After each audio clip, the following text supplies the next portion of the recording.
அல்லேலூயா. தேவன் நல்லவர். ஆண்டவருக்கு மகிமை உண்டாகட்டும். இந்த காலை வேளையிலும் கூடி வந்திருக்கிற உங்கள் யாவரையும் இயேசுவின் நாமத்தினாலே வாழ்த்தி வரவேற்கிறோம். கர்த்தர் நம்மோடு கூட இருக்கிறார். அல்லேலூயா. புதிய மாதத்திலும் தேவன் நமக்கு கொடுத்திருக்கிற வாக்குத்தத்தம் 1 சாமுவேல் 30:8 நீ சகலவற்றையும் திருப்பிக் கொள்ளுவாய். அல்லேலூயா. The month of restoration. ஆண்டவர் மகிமைப்படத்தக்கதாய் எல்லாவற்றையும் தேவன் நம்முடைய வாழ்விலே இந்த புதிய மாதத்திலே திருப்பிக் கொள்ள இரக்கம் செய்வார். அல்லேலூயா. இங்கே சொல்லப்பட்டிருக்கிற அந்த வார்த்தை சொல்லுகிறது, தாவீது கர்த்தரை நோக்கி, நான் அந்த தண்டை பின்தொடர வேண்டுமா, நான் அதை பிடிப்பேனா என்று கேட்டான். அதற்கு அவர், அதை பின்தொடர், அதை நீ பிடித்து சகலத்தையும் திருப்பிக் கொள்ளுவாய் என்றார். அல்லேலூயா. ஆண்டவருக்கு மகிமை உண்டாகட்டும். கடந்த காலங்களிலே நீங்கள் எவைகளை இழந்திருந்தாலும் ஆண்டவருடைய வார்த்தை சொல்லுகிறது, எவைகளெல்லாம் சத்துரு கொள்ளையாடி கொண்டு போயிருந்தாலும் ஆண்டவர் இந்த புதிய மாதத்தில் என்ன செய்வாரா, அதை திருப்பிக் கொள்ளுகிறதற்கு உதவி செய்வார். அல்லேலூயா. ஒரு புது பலன் உண்டாகும். தேவனுக்கு மகிமை உண்டாகட்டும். ஆண்டவர் சகலவற்றையும் திருப்பிக் கொள்ள சத்துரு அநேக நேரங்களிலே நம்முடைய வாழ்விலே அநேக காரியங்களை கொள்ளையாடி கொண்டு போகிறதை பார்க்கிறோம். ஆண்டவர் இந்த நாட்களிலே என்ன எதிர்பார்க்கிறார்? தேவ பிள்ளைகள் அதை திருப்பிக் கொள்ளுகிற ஒரு காலம் வந்திருக்கிறது. இங்கே சொல்லப்பட்டிருக்கிறது, தேவ பிள்ளைகள் ஒன்றையும் பூரணமாய் இழந்து போகிறதில்லை. கர்த்தர் செய்கிறவைகளை, கர்த்தர் செய்து கொண்டு இருக்கிறவைகளை நாம் உணர்ந்து கொள்ளுகிற போது அந்த பெரிய வெற்றியை எடுக்க முடியும். அல்லேலூயா. ஏன்னா தேவனுடைய நடத்துதலை நாம் அறிந்து கொள்ள வேண்டும். அந்த வேத பகுதிகளை வாசிக்கிற போது ரொம்ப ஆசீர்வாதமாக இருக்கும். கர்த்தருக்கு மகிமை உண்டாகட்டும். தேவன் சகலவற்றை என்ன செய்கிறாரா, நேர்த்தியாய், ஆண்டவர் பாருங்களேன், சகலவற்றையும் நேர்த்தியாய் செய்து கொண்டு இருக்கிறார். அவர் செய்கிறவைகளை நாம் உணர்ந்து கொள்ளுகிற போது பாருங்களேன், அந்த நெருக்கடியான ஒரு காலகட்டங்கள் கூட இருந்த எல்லாரும் அழுது கொண்டு இருக்கிற போது தாவீது என்ன செய்யவில்லையா, எல்லா சூழல்களை தாண்டி தேவனுக்குள்ளாக தன்னை என்ன செய்கிறதை பார்க்கிறோம், திடப்படுத்திக் கொள்ளுகிறதை பார்க்கிறோம். ஆண்டவருக்கு மகிமை உண்டாகட்டும். ஒன்றை அறிந்து கொள்ளுங்கள், சத்ரு எவைகளை கொண்டு போயிருந்தாலும் தேவன் என்ன எதிர்பார்க்கிறான்னு சொன்னா, முதல் அங்க ஆண்டவர் பேசுகிற ஒரு வார்த்தை, அதை பின்தொடர்ந்து. ஆண்டவருக்கு மகிமை உண்டாகட்டும். அதை நீ என்ன செய்ய முடியும், பிடிக்க முடியும். நாம் என்ன நினைக்கிறோன்னா, அவ்வளோதான் போயிடுச்சு, பல நேரங்கள் அப்படியே விட்டுறோம் பாருங்க, அவ்வளோதான், இந்த நகையெல்லாம் அடகு வச்சுட்டு அவ்வளோதான் முடிஞ்சிச்சு, முழுகி போச்சு, இது போயிட்டது, அது போயிட்டது. ஆண்டவருக்கு மகிமை உண்டாகட்டும். ஒன்று என்ன செய்யாது, தேவனுக்கு மகிமை உண்டாகட்ட விசுவாசம் இருக்குமானால், தேவனிடத்தில் சரியாய் நீங்கள் இணைந்து கொள்ள முடியுமானால், வார்த்தை சொல்லுகிறது, நீ சகலவற்றையும் திருப்பிக் கொள்ளுவாய்.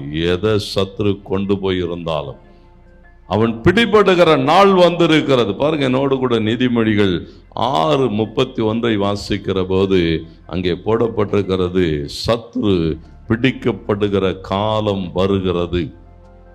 சத்ரு பிடிக்கப்படுகிற போது அவன் என்ன செய்ய வேண்டி இருக்குன்னு சொன்னா, வசனம் சொல்லுகிறது, 7 மடங்கு திரும்ப தரணும். ஆமென். அல்லேலூயா. ஆண்டவருக்கு மகிமை உண்டாகட்டும். சொல்லுகிறான் சாலமோன், வாசியுங்கள்.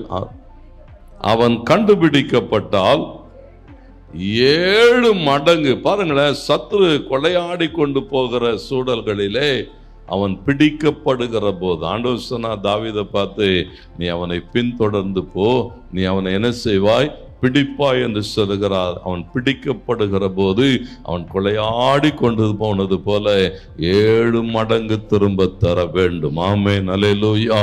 7 மடங்கு திரும்ப பெற்றுக் கொள்ளுகிற ஒரு காலத்துக்குள்ளாய் கர்த்தர் நம்மை கொண்டு வந்திருக்கிறார். நீங்கள் எவைகளை இழந்திருந்தாலும், ஆண்டவருக்கு மகிமை உண்டாகட்டும், சத்துரு கொண்டு போனவைகள் ஆண்டவருக்கு மகிமையாக ஒவ்வொரு நாளும் நம்ம நினைக்கிறோம் அவைகள் எல்லாம் ஒன்றுமில்லாமல் நிர்மூலமாகி இருக்கும் என்று சொல்லி. தேவனுக்கு மகிமுண்டாட்டம். அந்த வசனம் சொல்லுகிறது, சிக்லாக்கிலே அவர்கள் வந்தபோது தாவீதுக்கும் தாவீதோடு கூட இருந்தவர்களுக்கு உண்டான எல்லாவற்றையும் என்ன செய்தார்களா, சிறைப்பிடித்து கொண்டு போகிறார்கள். ஒருவரையும் என்ன செய்யவில்லையா, கொன்று போடவில்லை என்று எழுதப்பட்டிருக்கிறது. தேவன் பாருங்களா, அப்படியே முழுமையாய் அவர்கள் கொண்டு போனார்கள். முழுமையாய் அவர்கள் என்ன செய்தார்களா, திருப்பி கொண்டு வந்தான். தேவனுக்கு மகிமுண்டாட்டம். ஒவ்வொரு நாளும் தேவன் நமக்காக செய்கிறவைகளை உணர்ந்து கொள்ளுங்கள்.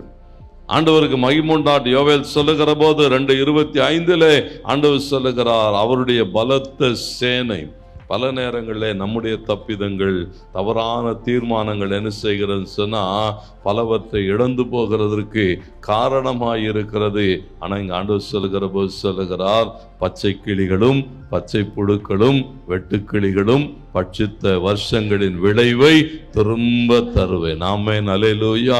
எல்லாவற்றையும் சகலமும் ஆண்டவருக்கு மகிமுண்டாடுங்க சொல்லப்பட்டிருக்கிறது. பச்சை புழுக்களும் பச்சை கிளிகளும் வெட்டுக்கிளிகளும் என்ன செய்ததா, பட்சித்த வருஷங்களின் விளைவு. எவ்வளோ பிரயாசப்பட்டிருக்கிறோம், எவ்வளோ முயற்சிகள், எவ்வளோ உழைப்பு, எல்லாம் வீணாய் போனது போல தெரியலாம். ஆண்டவருக்கு மகிமை உண்டாகட்டும். சகலவற்றையும் திருப்பி கொள்ளுகிற காலம் வந்திருக்கிறது. ஆமென், அல்லேலூயா. ஆண்டவர் சகலவற்றையும் திருப்பி தருவார். உன் உழைப்பை கொள்ளையாடி கொண்டு போனவர்கள், உன் பிரயாசங்களை கொள்ளையாடி கொண்டு போனவர்கள், உன் முயற்சிகளை கொள்ளையாடி கொண்டு போனவர்கள், உனக்குண்டானவைகளை எல்லாம் கொள்ளையாடி கொண்டு போயிருக்கலாம். ஆனால் ஆண்டவர் சொல்லுகிறார், இல்லை இல்லை, அவைகள் என்ன செய்யும், திரும்ப வரும். நீங்கள் அவைகளை திருப்பி கொள்ளுவீர்கள். ஒன்றையும் நீங்கள் இழந்து போகிறது இல்லை. ஆண்டவர் இந்த மாதம் முழுவதும் அப்படி நடத்துவார். கர்த்தருக்கு மகிமுண்டாட்டம். எல்லா சூழல்களிலும் ஒவ்வொரு நாள் அந்த தேவனுடைய அந்த வார்த்தை சொல்லுகிறது. அப்போ ஆண்டவர் என்ன எதிர்பார்க்கிறான்னு சொன்னா, இங்க பாருங்க, தாவீது தேவனிடத்தில் சகலவற்றையும் கொண்டு வருகிறான். இழந்ததை உண்மையாய் உணர்ந்து தேவனிடத்திலே நாம் தெரிவிக்கிற போது, இழந்ததை தொலைத்ததை சத்துரு கொள்ளையாடி கொண்டு போகிறதை நாம் மீட்டு கொள்ள முடியும். யார் மீட்டு தருவார் என்பதை உணர்ந்திருக்க வேண்டும். யாராலே இது முடியும், யாராலே இது சாத்தியமாகும். தேவனுக்கு மகிமை உண்டாகட்டும். தாவீது நேரடியாய் தேவனிடத்துக்கு போகிற, ஆண்டவரே இவ்வளோ சூழல்கள் நடந்திருக்கிறது, நான் அந்த தண்டை பின்தொடரட்டுமா, அந்த தண்டை பிடிப்பேனா? அதோடு கூட அந்த காரியங்களை அவன் பேசுகிற போது ஆண்டவர் அவனுக்கு மறு உத்தரவு தருகிறார். அப்படியானால் யார் நம்முடையதை திருப்பி தருவார் என்பதை உணர்ந்திருக்க வேண்டும். யோவான் 10:10 சொல்லுகிறது, திருடன் திருடவும் கொல்லவும் அழிக்கவும் அன்றி வேறொன்றுக்கும் வருகிறதில்லை, நானோ அவைகளுக்கு ஜீவன் உண்டாயிருக்கவும் அது பரிபூரணப்படவும் வந்தேன். திருடன் கொள்ளையாடி கொண்டு போக வருகிறான். கிறிஸ்து என்ன செய்கிறாரா, அதை பரிபூரணமாய் திரும்ப தர வந்திருக்கிறார். ஒவ்வொரு நாளும் தேவ சமூகத்தில் வருகிற போது, ஆண்டவருடைய சமூகத்தில் சொல்லுகிற போது கர்த்தர் என்ன செய்வாரா, அவைகளெல்லாம் நேர்த்தியாய் திருப்பி கொள்ளுகிறதுக்கு உதவி செய்வார். ஏன்னா அந்த வார்த்தை அப்படிதான் சொல்லுகிறது. தாவீது இழந்து போனதிலே சிறியதிலாகிலும் பெரியதிலாகிலும் ஒன்றிலும் என்ன செய்யலையா, ஒன்றும் குறையாதபடி திருப்பி கொண்டான். ஆண்டவருடைய பிள்ளைகளாக தேவன் அதை நமக்கு செய்வார். ஒவ்வொரு நாளும் அவர் சமூகத்தில் சொல்லுகிற போது, ஆண்டவரே இவைகளெல்லாம் நாங்கள் இழந்திருக்கிறோம். இழந்ததை உண்மையாய் உணர்ந்து தேவனிடத்தில் அநேக காரியங்களை இழந்திருக்கிறோம்.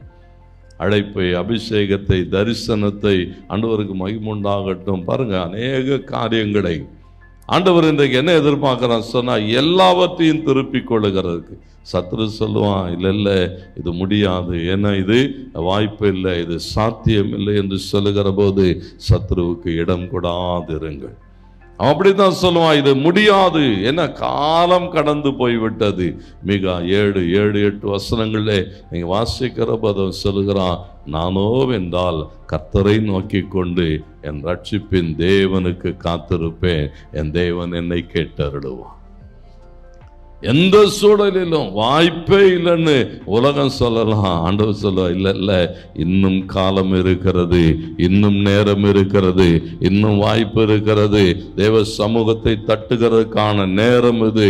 ஆண்டவர் என்ன செய்வார்? மகிமையாய் காரியங்களை செய்வார். அந்த வார்த்தை சொல்லுகிறான், என் சத்துருவே எனக்கு விரோதமாய் சந்தோஷப்படாதே, நான் விழுந்தாலும் எழுந்திருப்பேன், நான் இருளிலே உட்கார்ந்தார் கர்த்தரின் வெளிச்சமாய் இருப்பார். ஆமென், அல்லேலூயா. சத்ருவுக்கு முகம் கொடுக்கிற போது அப்படிதான் சொல்ல, இல்ல என் தேவன் என்னை நடத்துவார், என் தேவன் எனக்கு உதவி செய்வார், என் தேவன் என்னை பலப்படுத்துவார். ஒவ்வொரு நாளும் அந்த விசுவாச வார்த்தைகள் பாருங்க. தாவீதுக்கு விரோதமாய் அநேக காரியங்கள் எழும்புகிறது. கூடவே இருந்த ஆட்கள் தான் கல்லெறிய துணிந்தார்கள். ஏன்னா சூழல்கள் அப்படி. இந்த வார்த்தைகள் சொல்லுகிறது, அழுகிறார்கள். தாவீதோடு கூட இருந்தவர்கள் என்ன செய்தார்களா? அழுகிறார்கள். எது வரைக்கும் அழுதாங்கன்னு போட்டிருக்கு தெரியுமா? தங்களிலே அழுகிறதற்கு பலனில்லாமல் போகும் மட்டும். குறைவுகள் நெருக்கங்கள் வருகிற போது அப்படித்தான் சோர்ந்து போகிறோம். இதை எப்படி மேற்கொள்ள போகிறோம்? எப்படி இதை முறியடிக்க போகிறோம்? கர்த்தருக்கு மகிமை உண்டாகட்டும். அங்கே பயத்தை சத்துரு கொண்டு வருகிற போது வேதம் சொல்லுகிறது, நம்பிக்கையோடு கூட இருங்க, என் தேவன் எனக்கு உதவி செய்வார், என் தேவன் என்னை நடத்துவார், என் தேவனாலே நான் இவைகளின் மேலெல்லாம் ஜெயத்தை எடுப்பேன். ஏன்னா தேவனை நம்பி தேவனிடத்தில் வருகிற போது தாவீது அதுதான் கேட்கிறான், ஆண்டவரே இது இனி வாய்ப்பு இருக்கிறதா, முடியுமா, செய்ய முடியுமா? ஆண்டவர் ஒரு நாளும் தம்முடைய பிள்ளைகளுக்கு முடியாதுன்னே சொல்ல மாட்டார். ஆமென், அல்லேலூயா. கர்த்தர் சொன்னார் அவனை பார்த்து, நீ போ, நீ அந்த தண்டை பாருங்களேன், அதற்கான வாய்ப்புகளை தேவன் உண்டாக்கி தந்து கொண்டே இருப்பார். அந்த வார்த்தைகள் சொல்லுகிறது, தாவீதோடு கூட இருந்த 600 பேர் புறப்பட்டு போனார்கள். பேசேர் ஆற்றண்டையிலே வருகிற போது பாதி பேர் முடியாதுன்னு சொல்லிட்டான். எங்களால் இனி செய்ய முடியாது, போக முடியாது, இதை மேற்கொள்ள முடியாது என்று சொல்லி சோர்ந்து போகிற போது தாவீது கொஞ்சம் பேரோடு கூட போகிற போது தேவன் ஜெயத்துக்கான சகலவற்றையும் வழிகளிலே வைத்திருந்தார். எகிப்தியனை வழியிலே என்ன செய்தாரா? ஆண்டவர் அடையாளம் காண்பிக்கிறதற்கு வைத்திருந்தார். வழி நடத்துகிறதுக்கான வாய்ப்புகளை, ஏதுக்களை கர்த்தர் வழி நெடுகிலும் வைத்திருப்பார். துணிந்து போய்கொண்டே இருங்கள்.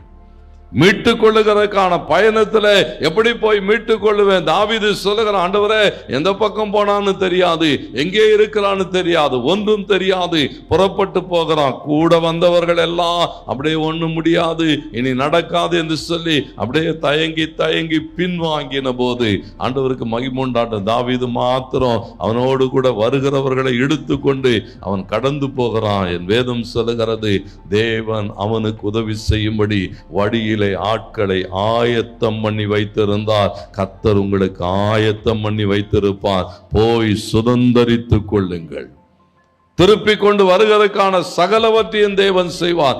ஒவ்வொரு நாளும் ஆண்டவர் என்ன எதிர்பார்க்கிறார்? திருப்பிக் கொள்ளணுமா? ஒன்றே ஒன்றுதான். புலம்பல் 3:40-41 வசனங்கள் சொல்லுகிறது, நாம் நம்முடைய வழிகளை சோதித்து ஆராய்ந்து கர்த்தரிடத்தில் திரும்ப கடவோம். ஒன்னே ஒன்று, ஆண்டவர் சமூகத்துக்கு திரும்பணும். தாவீது அப்படித்தான் திரும்பணும். அவனுக்கு ஒன்று தெரிந்திருந்தது, இது நம்மால் செய்யக்கூடியது அல்ல, தேவன் தான் நமக்கு உதவி செய்ய வேண்டும். கர்த்தரிடத்தில் திரும்ப கடவோம். நாம் நம்முடைய கைகளோடும் கூட நம்முடைய இருதயத்தையும் பரலோகத்தில் இருக்கிற தேவனிடத்துக்கு பாருங்களேன். எரேமியா அப்படிதான் சொல்லுகிறான், ஆண்டவருடைய சமூகத்தில் அவரை நோக்கி கூப்பிடுங்க. கரங்களை மாத்திரம் அல்ல, இருதயத்தையும். தேவனுடைய கரத்திலே நம்முடைய சகலவற்றையும் ஒப்பு கொடுக்கிற போது ஆண்டவர் பாருங்களேன் ஆச்சரியமாய் நடத்துவார். வழிகளை ஆராய்ந்து பார்க்க வேண்டும். எந்த வழியில நடக்கணும் ஒன்றும் தெரியலையா? ஆண்டவர் சமூகத்தில் சொல்லுங்க, ஆண்டவரே நீர் எங்களை நடத்தும் என்று சொல்லுகிற போது அவர் நித்தமும் நம்மை நடத்துவார். நேர் வழியாய் நடத்துவார், இடராத வழியிலே நடத்துவார். சத்ரு எந்த வகையிலும் தடைகளை கொண்டு வராத பாதைகளிலே நடத்தி ஒரு பெரிய வெற்றியை தருவார். சுதந்தரித்துக் கொள்ளுகிறதுக்கான எல்லாவற்றையும் தேவன் உண்டாக்கி வைத்திருக்கிறார். ஆண்டவருக்கு மகிமை உண்டாட்டும். தேவனுடைய வார்த்தைகளை, வாக்குத்தத்தங்களை பூரணமாய் சார்ந்து கொள்ள வேண்டும். ஆண்டவர் சொன்னா கர்த்தர் என்ன செய்வார்? கட்டாயம் செய்வார். ஆமென். 100% என்ன செய்யணுமா? நம்புகிற போது. ஏன்னா தேவன் தம்முடைய பிள்ளைகளோடு கூட பேசுகிற போது, எரேமியா 29:10 அவர் சொல்லுகிற போது சொல்லுகிறார், இந்த ஜனங்கள் எல்லாம் பாபிலோனிய சிறையிருப்பிலே இருந்தார்கள். சிறையிருப்பிலே இருக்கிற போது அவர் அவர்களோடு கூட பேசுகிறார். இன்னும் 70 வருஷம் இந்த பாபிலோனிய சிறையிருப்பு என்ன செய்யும்? மாறி போகும், முடிந்து போகும். நீங்கள் திரும்பவும் எருசலேமுக்கு வருவீர்கள் என்று சொன்னால் திரும்பவும் அவர்களை எருசலேமுக்கு திருப்பி கொண்டு வந்த தேவன். ஏன்னா நமக்கு வாக்கு பண்ணி இருக்கிறார். அங்க அடுத்து 11வது வசனம் 12வது வசனம் எல்லாம் வாசித்து பாருங்க. அவர் சொல்லுகிறார், நீ எதிர்பார்த்திருக்கிற முடிவை உங்களுக்கு கொடுக்கும்படி நான் உங்க பேர்ல நினைத்திருக்கிற நினைவுகளை அறிவேன். அது எப்படிப்பட்டதா? தீமைக்கு ஏதுவானவைகள் அல்ல, சமாதானத்துக்கு ஏதுவானவைகள். அப்பொழுது நீங்கள் கூடி வந்து என்னை தொழுது கொள்ளுவீர்கள். நான் என்ன செய்வேன்? உங்களுக்கு செவி கொடுப்பேன். வாக்குத்தத்தங்கள் தேவன் சொல்லுகிறாரா? அதை சார்ந்து கொள்ள வேண்டும். ஒவ்வொரு நாளும் பாருங்களேன், ஆண்டவருடைய பிள்ளைகளாக அதை சார்ந்து கொண்டு அவர் சமூகத்தில் வந்து, ஆண்டவரே இப்படி சொன்னீரே, எங்க வாழ்க்கையில இது செய்யும். ஆண்டவருக்கு மகிமுண்டாடி. நான் ஆண்டவர் இந்த புதிய மாதத்தில் நமக்கு அப்படித்தான் வாக்கு கொடுக்கிறார். நீங்கள் இழந்து போன சகலவற்றையும் திருப்பிக் கொள்வீர். சத்ரு எதையெல்லாம் கொள்ளையாடி கொண்டு போயிருந்தாலும் ஆண்டவருக்கு மகிமையாக ஒரு பெரிய விசுவாசத்தோடு கூட இருங்க. இதை நாங்கள் திருப்பிக் கொள்ளுவோம். இழந்து போன ஒன்றையும் கர்த்தருக்கு மகிமுண்டான். பல நேரங்கள் அப்படியே நம்ம என்ன செய்யறோம்னா வெட்டுறோம். கர்த்தருக்கு மகிமுண்டா இல்லை, பரவாயில்ல, இனி ஒன்றும் செய்ய முடியாது, சரி போனால் போகட்டும், இனியாவது மற்றதையாவது என்ன செய்வோம்? இல்லை இல்லை, அது சொல்லுகிற அந்த வார்த்தைகள் ஒவ்வொன்றையும் தேவன் நமக்கென்று தந்த ஒவ்வொன்றையும் என்ன செய்வாரா? கர்த்தர் திரும்ப தருவார். பாருங்க, என்னோடு கூட 2 ராஜாக்கள் 8ஆம் அதிகாரம் முதல் 6 வசனங்கள் போடப்பட்டிருக்கிறது. சுனேமியால் வாழ்விலே அவளுக்கு இருந்த அந்த அவளுடைய வயல் இழந்து போன ஒரு நிலைமை தான். தீர்க்கதரிசி முதல் வசனத்தில் சொல்லுகிறான், பஞ்சம் வரப்போகிறது, எங்கேயாயிலும் போய் வாழ்ந்து கொள், 7 வருஷம் பஞ்சம் இருக்கும். கர்த்தருக்கு மகிமை உண்டாகட்டும். அந்த வார்த்தை சொல்லுகிறது, அவள் இழந்து போன வயலை அவள் எப்படி திருப்பி கொண்டாளாம்? 7 மடங்கு நன்மையாய் திருப்பி கொண்டாள். 7 வருஷம் பஞ்சம், பஞ்ச காலத்து வயல் அது. பஞ்ச காலத்துல இருக்கிறவனே என்ன செய்ய முடியல? விதைக்கிறதுக்கு விதைப்பு இல்லை, தண்ணி இல்லை, குறைவுகள் தான். ஒருத்தனும் என்ன செய்யல? விதைக்காத ஒரு காலகட்டங்கள். ஆள் இருக்கிறவனே செய்ய முடியல. இவள் என்ன செய்து இருக்கிறாள்? விட்டு போன ஒரு வயல். தேவனுக்கு மகிமுண்டாட்டம். பஞ்ச காலத்து வயல் என்ன செய்ததா? பலனுள்ள வயலாய் மாறுகிறது. 7 வருஷம் ஒன்றும் இவ பிரயாசப்படலை, ஒன்றும் அதில் விதைக்கலை, ஒன்றும் விளையலை. கர்த்தருக்கு மகிமுண்டாட்டம். திரும்ப வருகிற போது 7 வருஷத்து பலனை அவள் திருப்பி கொண்டது உண்டானால் கர்த்தர் உங்களுடைய வாழ்வின் சகலவற்றையோ திருப்பி கொள்ள உதவி செய்வார். உன் பிரயாசங்கள் வீணா போகாது, உன் முயற்சி வீணா போகாது, நீ எடுத்திருக்கிற காரியங்கள் வீணா போகாது. ஏன்னா தேவன் உன்னோடு கூட இருக்கிறார். தேவன் உன்னை நடத்துவார். எப்படி ஆயிற்று? அது கர்த்தராலே ஆயிற்று. அதை பார்க்கும்போது நமக்கு எப்படி இருக்குன்னா ஆச்சரியமா இருக்கு. எப்படி முடியும்? ஆளே இல்லாத வயல் எப்படி இவ்வளோ பலனை தர முடியும்னா கர்த்தர் உனக்காக எனக்காக செய்வார். அல்லேலூயா. இது திருப்பிக் கொள்ளுகிற காலம். திருப்பிக் கொள்ளுகிற காலத்துல சகலமும் ஆசீர்வாதமாய் மாறும். யோவேல் 2:25 ஆண்டவர் அப்படித்தான் சொன்னார். வெட்டுக்கிளிகளும் பச்சை கிளிகளும் பச்சை புழுக்களும் பட்சித்த வருஷங்களின் விளைவை நான் உங்களுக்கு திரும்ப அளிப்பேன். திரும்ப அளிக்கிற போது என்ன நடக்குமா? 26வது வசனம் பாருங்க, அங்க சொல்லப்பட்டிருக்கிறது. முதல் வார்த்தை ஆண்டவர் சொல்லுகிறார், திருப்தி அடைவீர்கள். ஆண்டவருக்கு மகிமுண்டாட்டம். திருப்பி கொள்ளுகிற போது ஒரு பெரிய திருப்தி உண்டாகும். நல்ல காலம், நான் இதை இழந்து போகவில்லை. 2வது சொல்லப்பட்டிருக்கிறது, அதிசயமாய் நடத்தப்படுவீர்கள். ஆண்டவர் அதிசயமாய் நடத்துவார். 3வது அங்கே பதிவு செய்யப்பட்டிருக்கிறது, நீ வெட்கப்பட்டு போக மாட்ட. ஆமென், அல்லேலூயா. ஆண்டவருக்கு மகிமை உண்டாகட்டும். திருப்தியாய் நடத்துவார், அதிசயமாய் நடத்துவார், வெட்கப்பட்டு போகாமல் நடத்துவார். நீங்கள் தேவனை தொழுது கொள்ளுவீர்கள். ஒரு பெரிய ஆராதனை, ஒரு பெரும் மகிழ்ச்சி. சங்கீதம் 40 முதல் 3 வசனங்கள் அப்படித்தான் சொல்லுகிறது. கர்த்தர் உன்னை ஆசீர்வதிக்கிற போது சொல்லுகிறான், தேவன் என் வாயில் அவரை துதிக்கிற புது பாட்டை தந்தார். ஆமென், அல்லேலூயா. ஒவ்வொரு நாளும் அந்த சந்தோஷ பாட்டு, மகிழ்ச்சியின் பாட்டு. எரேமியா 31:13 சொல்லுகிறது, துக்கம் சந்தோஷமாய் மாறும், சஞ்சலம் மாறும், ஆனந்தம் என்ன செய்யுமா உண்டாகும். ஆனந்த களிப்பு, மகிழ்ச்சி, சந்தோஷம் எல்லாம் உண்டாகும். எப்ப தெரியுமா? இழந்து போனதை திருப்பி கொள்ளுகிற போது. ஆண்டவருக்கு மகிமை உண்டாகட்டும். தேவன் சொன்னார், சகலவற்றையும் திருப்பி கொள்வீர்கள். அல்லேலூயா. பெரிய விசுவாசத்தோடு கூட இருங்க. எவைகள் எல்லாம் இழந்து போய் இருந்தாலும் தேவன் என்ன எதிர்பார்க்கிறான்னு சொன்னா, தாவீது சொன்னா, அப்படியே போனா போதுன்னு விட்டுட்டு போக கர்த்தர் என்னை கூப்பிடல, அதை தொடர்ந்து.